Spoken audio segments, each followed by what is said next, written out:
सूत्र संस्कृत में है, ये तो आप जानते ही हैं, क्योंकि उस जमाने में हिंदी थी नहीं, तमिल थी नहीं, तेलुगु थी नहीं, ज्यादा से ज्यादा संस्कृत ही थी या प्राकृत थी। तो संस्कृत में उन्होंने सब कुछ लिखकर छोड़ दिया। वही सूत्र मैं पिछले कई वर्षों से पढ़ता रहा, 4-5 वर्षों से तो बहुत ज्यादा पढ़ रहा हूं। जब से मुझे मन में ये बात आई, पढ़ता रहा। और हमारा जो अभियान है, जो पूरे देश में हम चलाते हैं स्वदेशी के लिए, उससे ये बहुत गहराई से जुड़ा है। क्योंकि हमारे अभियान में अब तक हम ये बात करते थे ना कि घर में पेप्सी कोला, कोका कोला मत लाओ क्योंकि विदेशी पेय है। फिर मैं ये भी कहता था ये पीने लायक नहीं है, टॉयलेट क्लीनर है। बहुत साल पहले मैं बोल के गया था चेन्नई में। अब सरकार ने भी मान लिया है कि टॉयलेट क्लीनर है और वैज्ञानिकों ने सिद्ध कर दिया है कि टॉयलेट क्लीनर है। तो ये बातें हम स्वदेशी अभियान में जोड़कर चलते थे। जब मुझे पता चला कि इसी स्वदेशी अभियान का एक बड़ा हिस्सा है, पेप्सी कोका कोला भारत से धन लूटकर अमेरिका ले जा रहा है, ऐसे एलोपैथी चिकित्सा की दवाएं बनाकर कंपनियां उससे भी ज्यादा लूट कर ले जा रही। एक अमेरिकन कंपनी है, उसका नाम है प्रॉक्टर एंड गैम्बल। उसकी बैलेंस शीट मैंने देखी तो उनका मुनाफे का प्रतिशत 20,000 है, माने 20,000% प्रॉफिट कमा रहे हैं वो भारत में। पेप्सी कोका कोला तो 1000% पे काम कर रहे हैं, प्रॉक्टर एंड गैम्बल 20,000% पे काम कर रहा है। एक अमेरिकन कंपनी है एली लिली, उनका प्रॉफिट परसेंटेज 35,000 है, 35,000% मुनाफा कमा रहे हैं वो भारत में। तो ध्यान में आया कि विदेशी कंपनियां पेप्सी कोका कोला बेचकर जितना धन कमा रही हैं, उससे कई गुना ज्यादा एलोपैथी की दवाएं बेचकर कमा रही हैं। और उस धन को कमाने में भारत के चिकित्सक उनकी थोड़ी मदद कर रहे हैं, क्योंकि वो उन्हीं दवाओं का प्रिस्क्रिप्शन लिख रहे हैं जो ये कंपनियां बेच रही हैं। मैंने बहुत सारे चिकित्सकों से ये पूछने का लगातार प्रयास किया है कि आप इसी कंपनी की दवाएं क्यों लिखते हैं। मान लो एक चिकित्सक है, बहुत पैसे वाला है, प्रॉक्टर एंड गैम्बल की ही दवाएं लिखता है। बंबई में मैंने ये ज्यादा काम किया। और एक है वो एली लिली की ही लिखता है, एक है सेंडोज की ही लिखता है, एक सीबागाइगी की ही लिखता है।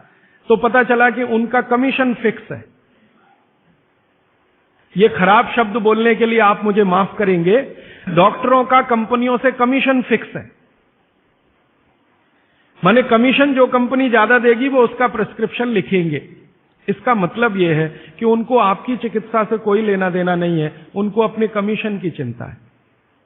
और वो कमीशन खाकर ऐसी दवाएं भी लिखेंगे आपको जो जरूरत नहीं है, गैर जरूरी है। अक्सर आपने देखा है कि एक साथ कोई डॉक्टर का प्रिस्क्रिप्शन है, 18-20 गोलियां लिखी हुई हैं, 4 सुबह 4 दोपहर 4 शाम 4 रात, गोलियां ऐसे खिलाते हैं जैसे सब्जियां खाएं हम। और वो तो कहते हैं कि सब्जी वब्जी खाओ ही मत, गोलियां ही खाते रहो। हाँ, विटामिन बी के लिए भी गोली खा लो, विटामिन सी के लिए भी गोली खा लो, विटामिन ए के लिए भी गोली खा लो, और गोली से भी ज्यादा इंजेक्शन लगवा लो। और अब तो उन्होंने पता नहीं क्या क्या सब बना दिया। माने जो प्रकृति हमें दे रही है उसके चक्कर में न फंस के ये गोलियों के चक्कर में फंसो, ताकि कंपनी का माल बिके, ताकि उनका भी कमीशन बढ़े। ये पूरे देश में चल रहा है, कहीं ज्यादा कहीं कम। मैं आपको विनम्रता पूर्वक ये कहने आया कि जिस चिकित्सक को भगवान मानकर आप उसके पास जाते हैं, पैसे भी देते हैं, फीस भी देते हैं, लेकिन वो दवा आपको देता है कमीशन के आधार पर कि ज्यादा कमीशन है तो ये दवा लिखनी है, नहीं तो नहीं लिखनी। और भारत की सरकार बिल्कुल भी फेल हो चुकी है इस कमीशन खोरी को रोकने में। और मेडिकल काउंसिल ऑफ इंडिया के पास ऐसा कोई कार्यक्रम नहीं है कि डॉक्टरों की कमीशन खोरी पर वो कंट्रोल कर सके। जो शपथ लेकर डॉक्टर निकल रहे हैं उसके ठीक उल्टे काम वो अपने जीवन में कर रहे हैं। एक शपथ उनको दिलाई जाती है, वो शपथ लेकर निकलते हैं, उसमें बड़ी बड़ी बातें हैं, लेकिन जीवन ठीक उसका उल्टा है। तो ये सब बातों को ध्यान में रखकर मुझे ऐसा लगा कि भागवत जी की बात जो वो कहते हैं कि 85% जो जीवन की चिकित्सा है वो हर व्यक्ति स्वयं कर सकता है, 15% के हिस्से में विशेषज्ञ की जरूरत है। तो मुझे लगा कि जो 85% है वो तो जानो।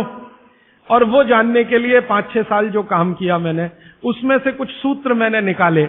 भागवत जी के 7,000 सूत्र हैं, सभी सूत्रों पे बात करूं तो कम से कम तो महीना सवा महीना लगता है, वो भी रोज 3 घंटे बात करूं तो मैंने कहा और सोचा कि इतना समय किसी के पास भी नहीं है और शायद मेरे पास भी नहीं है, तो इनमें से कुछ सूत्र हैं जो बहुत जरूरी लगते हैं, वो निकालो।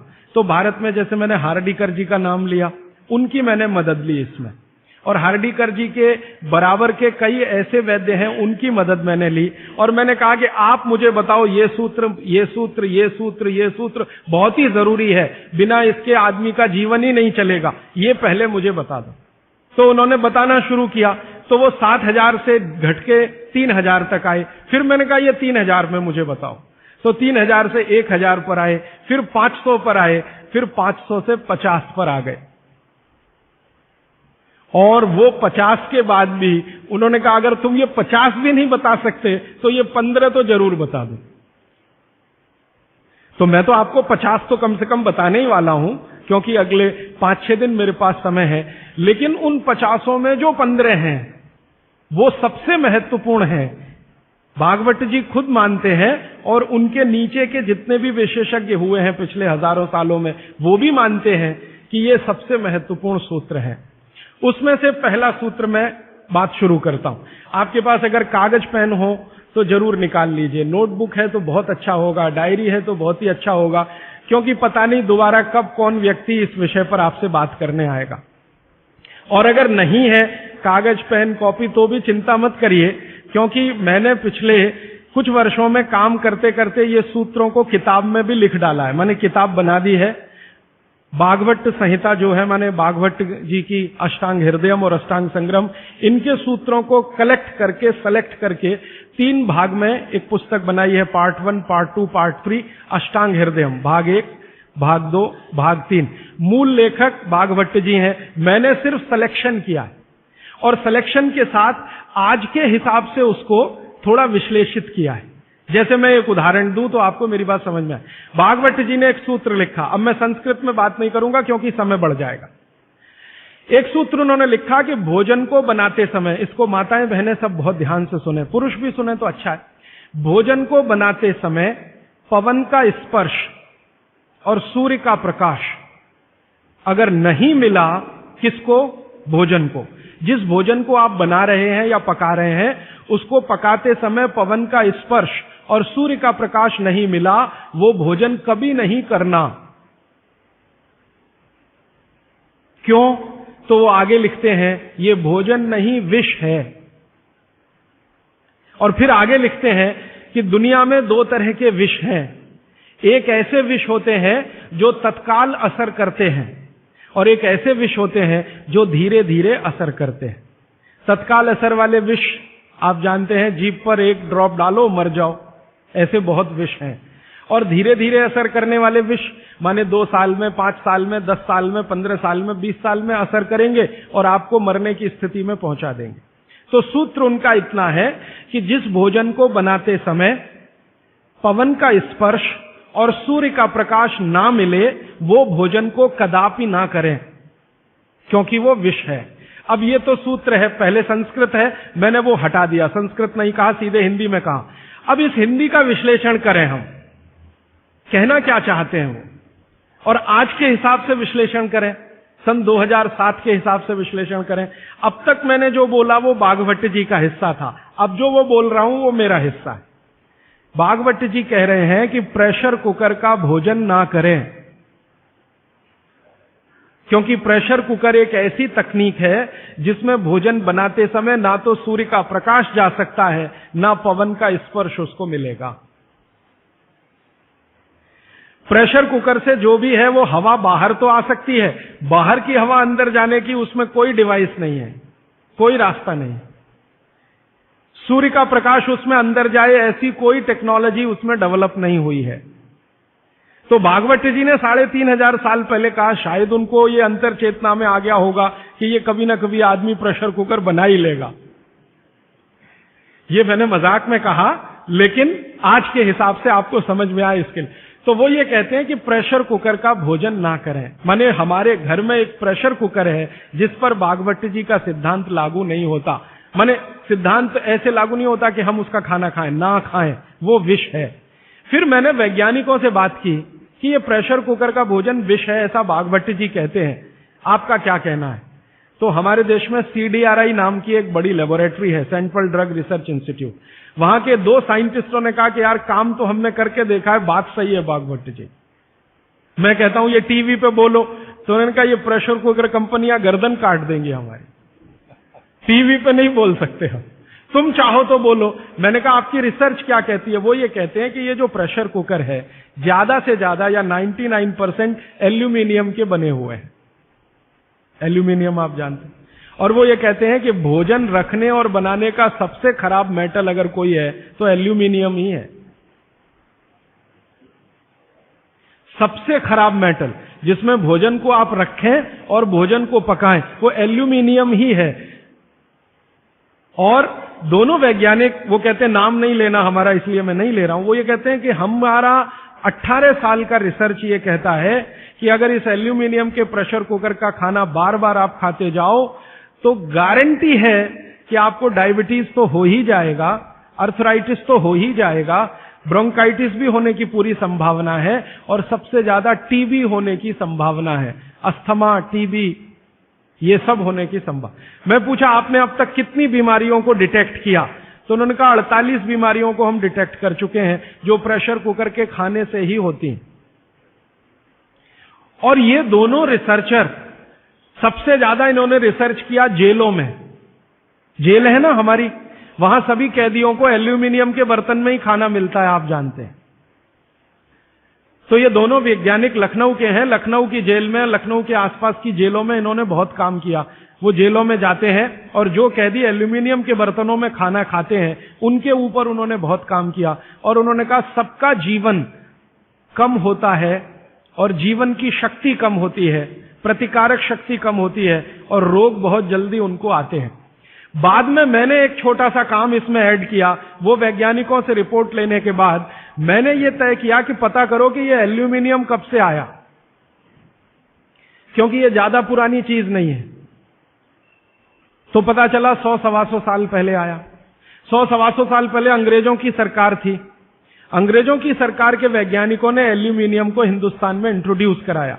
और आपको सुनकर हैरानी होगी कि अंग्रेजों की सरकार का जो पहला नोटिफिकेशन आया एल्यूमिनियम के बर्तन बनाने का, वो जेल के कैदियों के लिए ही आया। और उनका यह तय हुआ था कि जेल के कैदियों को एल्यूमिनियम के बर्तनों में ही भोजन दिया जाए, क्योंकि ये सब भारत के क्रांतिकारी हैं और अंग्रेजों को इन्हें मारना है। उस जमाने में आप जानते हैं जेल में कोई भी होता था तो वो क्रांतिकारी होता था।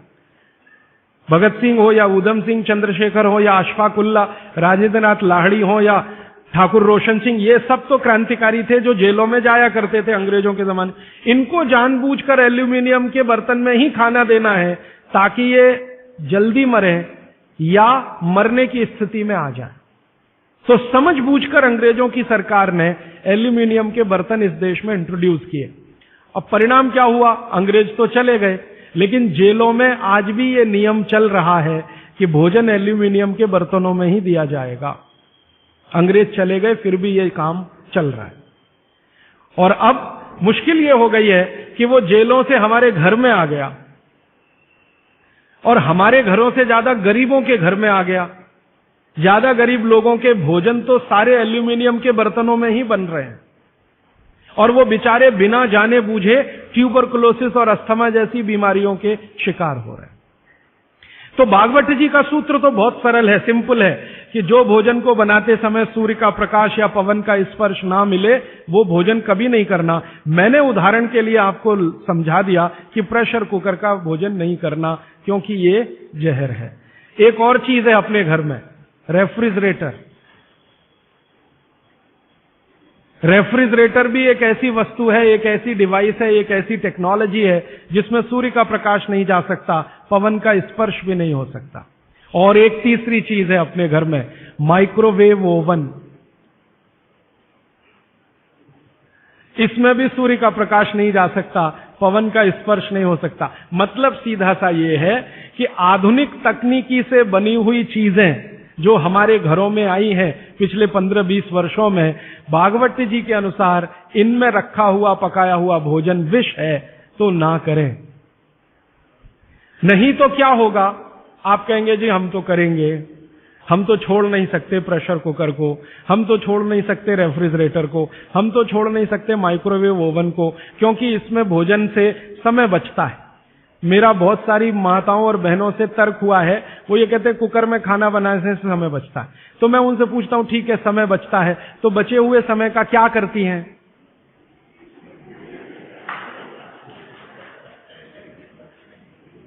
तो ज्यादातर माताओं बहनों का उत्तर है सास भी कभी बहू देखते हैं।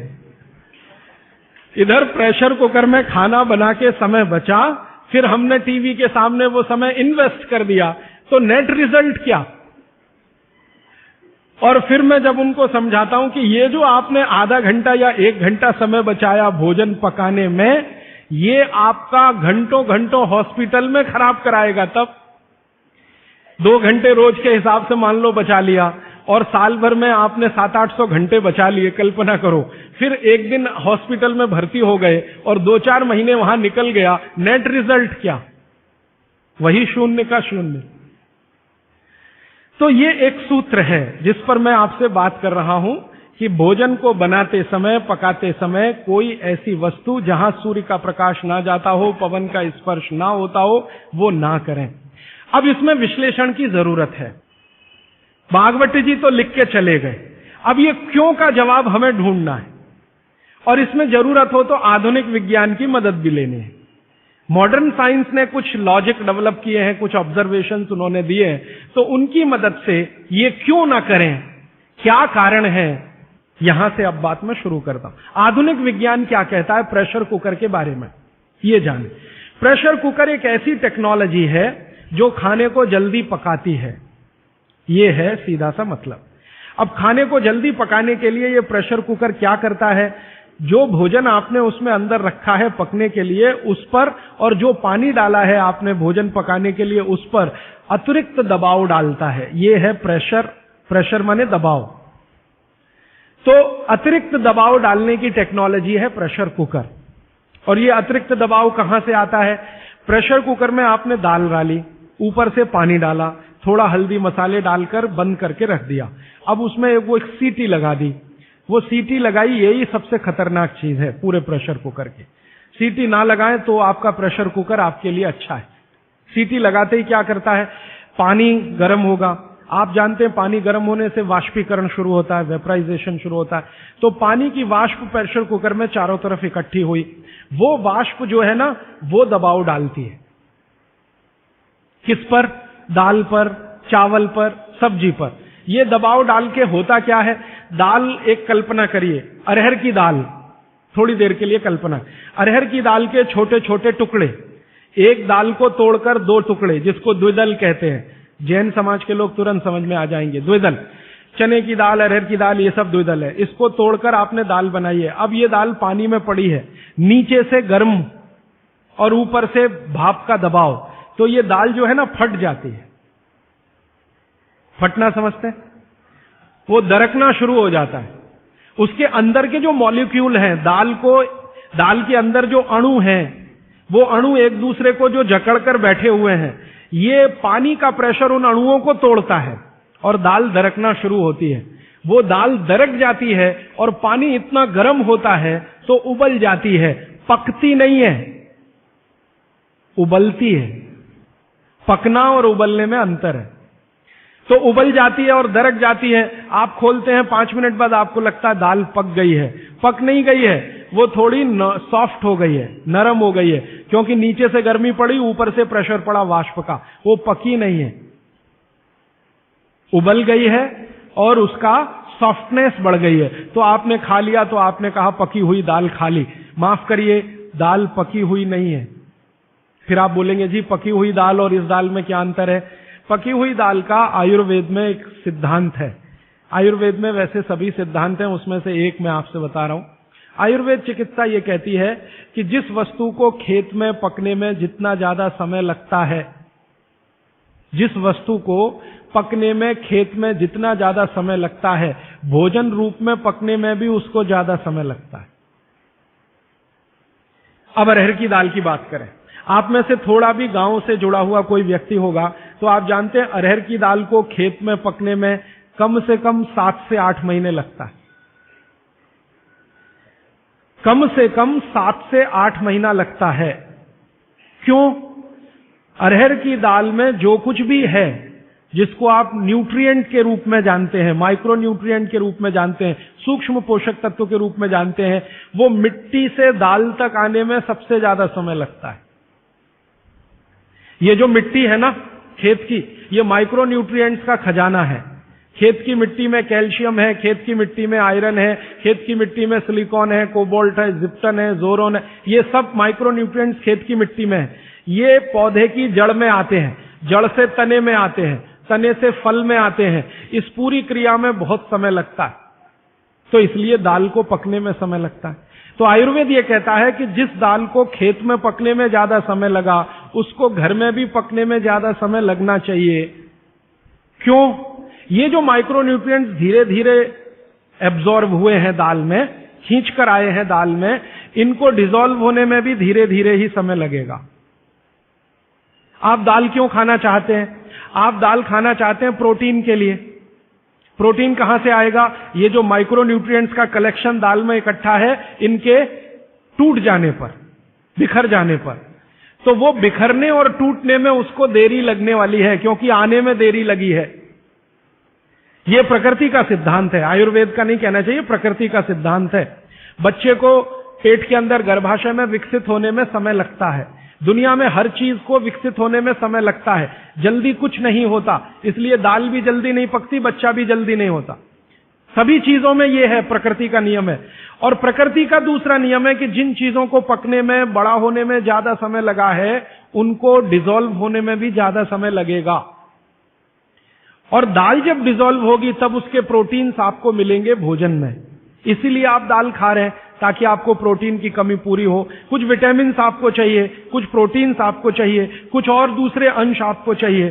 तो आयुर्वेद का नियम बिल्कुल सीधा है कि दाल ज्यादा देर में पकी है तो घर में भी ज्यादा देर में पके। अब मेरे समझ में आया कि हमारे पुराने लोग जो बुजुर्ग थे वो कितने बड़े वैज्ञानिक थे। मैं एक बार जगन्नाथपुरी गया था, आप भी गए होंगे। तो वहां भगवान का प्रसाद बनाते हैं तो प्रेशर कुकर में नहीं बनाते, आप जानते हैं। हालांकि वो चाहे तो प्रेशर कुकर रख सकते हैं, क्योंकि जगन्नाथपुरी के मंदिर के पास करोड़ों रुपए की संपत्ति है। तो मैंने मंदिर के महंत को पूछा कि ये भगवान का प्रसाद, माने वहां दाल और चावल मिलता है प्रसाद के रूप में, वो मिट्टी की हांडी में क्यों बनाते हैं? आप में से जो भी गए हैं जगन्नाथपुरी, आप जानते हैं वो मिट्टी की हांडी में दाल मिलती है और मिट्टी की हांडी में चावल मिलता है या खिचड़ी मिलती है, जो भी मिलता है प्रसाद के रूप में। तो मैंने महंत को पूछा कि आप ये मिट्टी की हांडी में ही क्यों बनाते हैं? तो उसने एक ही वाक्य कहा, मिट्टी पवित्र होती है। तो ठीक है, पवित्र होती है, ये हम सब जानते हैं। लेकिन वो जो नहीं कह पाया महंत, वो आपको मैं कहना चाहता हूं कि मिट्टी न सिर्फ पवित्र होती है, बल्कि मिट्टी सबसे ज्यादा वैज्ञानिक होती है। क्योंकि हमारा शरीर मिट्टी से बना है, मिट्टी में जो कुछ है वो शरीर में है, और शरीर में जो है वो मिट्टी में है। हम जब मरते हैं ना और शरीर को जला देते हैं तो 20 ग्राम मिट्टी में बदल जाता है पूरा शरीर। 70 किलो का शरीर, 80 किलो का शरीर मात्र 20 ग्राम मिट्टी में बदल जाता है, जिसको राख कहते हैं। और इस राख का मैंने विश्लेषण करवाया एक लेबोरेटरी में, तो उसमें कैल्शियम निकलता है, फास्फोरस निकलता है, आयरन निकलता है, जिंक निकलता है, सल्फर निकलता है, 18 माइक्रो न्यूट्रिएंट्स निकलते हैं मरे हुए आदमी की राख में। ये सब वही माइक्रो न्यूट्रिएंट्स हैं जो मिट्टी में है। इन्हीं 18 माइक्रो न्यूट्रिएंट्स से मिट्टी बनी है, यही 18 माइक्रो न्यूट्रिएंट शरीर में है जो मिट्टी में बदल जाता है। तो महंत का कहना कि मिट्टी पवित्र है, वो बहुत वैज्ञानिक स्टेटमेंट है। बस इतना ही है कि वो उसको एक्सप्लेन नहीं कर सकता। एक्सप्लेन क्यों नहीं कर सकता? आधुनिक विज्ञान उसने नहीं पढ़ा या उसको मालूम नहीं है। लेकिन आधुनिक विज्ञान का रिजल्ट मालूम है, पवित्रता, रिजल्ट उसे मालूम है, विश्लेषण नहीं मालूम। वो हमारे जैसे मूर्खों को मालूम है। मैं अपने को उस महंत की तुलना में मूर्ख मानता हूं। क्यों? क्योंकि मुझे ये विश्लेषण करने में 3 महीने लग गए, वो बात 3 मिनट में समझा दिया कि मिट्टी पवित्र है। तो ये मिट्टी की जो पवित्रता है, उसकी जो माइक्रो न्यूट्रिएंट्स की कैपेसिटी या कैपेबिलिटी है, उसमें से आई है। तो मिट्टी में दाल आई है, दाल आपने पकाई है, तो वो महंत कहता है कि मिट्टी पवित्र है, इसलिए हम मिट्टी के बर्तन में ही दाल पकाते हैं, भगवान को पवित्र चीज ही देते हैं, अपवित्र चीज भगवान को नहीं दे सकते। अच्छा, मैं वो दाल ले आया और भुवनेश्वर लेके गया, पुरी से भुवनेश्वर। भुवनेश्वर में CSIR का एक लेबोरेटरी है, council of science and industrial research का लेबोरेटरी है, जिसको रीजनल रिसर्च लेबोरेटरी कहते हैं। तो वहां ले गया, कुछ वैज्ञानिकों से कहा ये दाल है, उन्होंने कहा हाँ हाँ ये पुरी की दाल है। मैंने कहा इसका विश्लेषण करना है, इस दाल में क्या है। तो उन्होंने कहा यार ये तो बड़ा मुश्किल काम है, 6-8 महीने लगेगा। मैंने कहा ठीक है फिर भी। तो उन्होंने कहा हमारे पास पूरे इंस्ट्रूमेंट नहीं है, हमारे पास जो जो चाहिए वो नहीं है, आप दिल्ली ले जाओ तो बेहतर है। तो मैंने कहा दिल्ली ले गया तो खराब तो नहीं होगी? उन्होंने कहा नहीं होगी, क्योंकि ये मिट्टी में बनी है। तो पहली बार मुझे समझ में आया मिट्टी में बनी है तो खराब नहीं होगी। तो मैं ले गया दिल्ली तक, सच में ले गया। और भुवनेश्वर से दिल्ली पहुंचने में आप जानते हैं करीब करीब 36 घंटे से ज्यादा लगता है। दिल्ली में दिया, कुछ वैज्ञानिकों ने उस पर काम किया और उनका जो रिजल्ट है, जो रिसर्च है, जो रिपोर्ट है वो ये है कि इस दाल में एक भी माइक्रो न्यूट्रिएंट कम नहीं हुआ पकाने के बाद भी। इस दाल में एक भी माइक्रो न्यूट्रिएंट कम नहीं हुआ पकाने के बाद भी। फिर मैंने उन्हीं वैज्ञानिकों को कहा कि भैया प्रेशर कुकर की दाल का भी जरा देख लो। तो उन्होंने कहा ठीक है वो भी देख लेते हैं। तो प्रेशर कुकर की दाल को जब उन्होंने रिसर्च करके देखा तो उन्होंने कहा इसमें माइक्रो न्यूट्रिएंट्स बहुत ही कम है। मैं पूछा परसेंटेज वाइज बता दो। तो उन्होंने कहा अगर अरहर की दाल को मिट्टी की हांडी में पकाओ और 100% माइक्रो न्यूट्रिएंट्स हैं तो कुकर में पकाने में 13% ही बचते हैं, 87% नष्ट हो गए। मैं पूछा कैसे नष्ट हुए? तो उन्होंने कहा ये जो प्रेशर पड़ा है ऊपर से और इसने दाल को पकने नहीं दिया, तोड़ दिया, मॉलिक्यूल्स टूट गए हैं, तो दाल तो बिखर गई है, पकी नहीं है, बिखर गई है, सॉफ्ट हो गई है। तो खाने में हमको ऐसा लग रहा है कि ये पका हुआ खा रहे हैं, लेकिन वास्तव में वो नहीं है। पके हुए से मतलब ये होता है कि जो माइक्रो न्यूट्रिएंट्स आपको कच्चे रूप में शरीर को उपयोग नहीं आते उनको आप उपयोगी बना लें, इसको पका हुआ कहते हैं आयुर्वेद में। जो सूक्ष्म पोषक तत्व कच्ची अरहर की दाल खाने में शरीर को उपयोगी नहीं आएंगे, वो उपयोगी आने लायक बनाएं, उसको पका हुआ कहा जाता है या कहेंगे। तो उन्होंने कहा कि ये मिट्टी की हांडी की दाल बहुत बहुत क्वालिटी में ऊंची है, बशर्ते कि आपके प्रेशर कुकर की। और दूसरी बात तो आप सभी जानते हैं, वो मुझे सिर्फ रिपीट करनी है कि मिट्टी की हांडी की बनाई हुई दाल को खा लीजिए तो जो उसका स्वाद है वो जिंदगी भर नहीं भूलेंगे आप। इसका मतलब क्या है? भारत में चिकित्सा का और शास्त्र पाक कला का ऐसा विज्ञान विकसित हुआ है जहां क्वालिटी भी मेंटेन रहेगी और स्वाद भी मेंटेन रहेगा। तो मिट्टी की हांडी में बनाई हुई दाल को खाएं तो स्वाद बहुत अच्छा है और शरीर की पोषकता उसकी इतनी जबरदस्त है कि दाल का सही खाने का मतलब उसमें है। तब मैंने गांव गांव घूमता रहता हूं तो पूछना शुरू किया, तो बोलते हैं लोग कि ज्यादा नहीं 30-40 साल पहले सब घर में मिट्टी की हांडी की दाल थी। मेरी दादी को पूछा तो दादी कहती है कि हम तो जिंदगी भर मिट्टी की दाल ही खाते रहे। तब मेरे समझ में आया कि मेरी दादी को डायबिटीज क्यों नहीं हुआ। तब मुझे समझ में आया उसको घुटने का दर्द क्यों नहीं हुआ। तब मुझे समझ में आया उसके 3200 दांत मरने के दिन तक सुरक्षित थे, क्योंकि हमने उसका अंतिम संस्कार किया। अगले दिन जब राखी लेने गए तो सारे दांत उसके 32 के 32 निकले। तब मेरे समझ में आया कि 94 साल की उम्र तक मरते समय चश्मा क्यों नहीं लगा उसकी आंखों पे, और जीवन के आखिरी दिन तक अपने कपड़े खुद अपने हाथ से धोते हुए मरी थी। ये कारण है कि शरीर को आवश्यक माइक्रो न्यूट्रिएंट्स की पूर्ति अगर नियमित रूप से होती रहे तो आपका शरीर ज्यादा दिनों तक बिना किसी दूसरे की मदद के काम करता है। तो माइक्रो न्यूट्रिएंट्स पूरा सप्लाई मिला दाल में। जो खाई थी उसने मिट्टी की हांडी में पका पका के, और न सिर्फ दाल पकाती थी वो मिट्टी की हांडी में, बल्कि दूध भी मिट्टी की हांडी में पकाती थी, घी भी मिट्टी की हांडी से ही निकालती थी, दही का मट्ठा भी मिट्टी की हांडी में ही बनता था। अब मेरे समझ में आया कि हजारों साल से मिट्टी के बर्तन क्यों इस देश में आए, हम भी एल्यूमिनियम बना सकते थे। देखिए बात मैं आपसे कहने जा रहा हूं वो ये कि हिंदुस्तान भी 2000 साल पहले, 5000 साल पहले एल्यूमिनियम बना सकता था, क्योंकि एल्यूमिनियम का रॉ मटेरियल इस देश में भरपूर मात्रा में है। बॉक्साइट, हिंदुस्तान में बॉक्साइट के खजाने भरे पड़े हैं। कर्नाटक बहुत बड़ा भंडार, तमिलनाडु